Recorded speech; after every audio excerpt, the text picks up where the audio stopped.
આજે 16 તારીખ થઈ છે અને 6:10 વાગ્યા છે અને 1 કલાકથી એવો કાળો મેઘ ચડ્યો છે અને સતત ગાજી રહ્યો છે. અને મારા એક મિત્ર છે બળદેવ ભુવાજી દાંડવના, એમને ફોન આવ્યો કે બીજલભાઈ,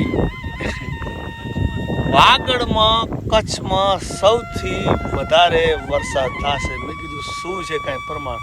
કે બસ પ્રમાણ કાંઈ નથી, થઈ જશે.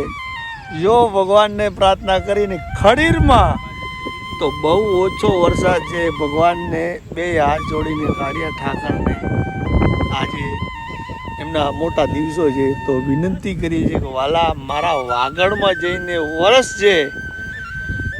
તારી રાહ આપણે કહીએ છીએ ને ભાઈ, કાળા મેઘના જેવી તમારી વાટ જોતા તો કાળો મેહુલો ચડ્યો છે દરેક જગ્યાએ. બનાસકાંઠા દિયોદરમાં હું ઊભો છું, અહીંયા જરૂર છે પણ મારા કચ્છમાં બહુ જરૂર છે. હે મેહુલા મોટા પેટવાળા, હે દયાના સાગર, મારા વાગડમાં જઈને વરસજે.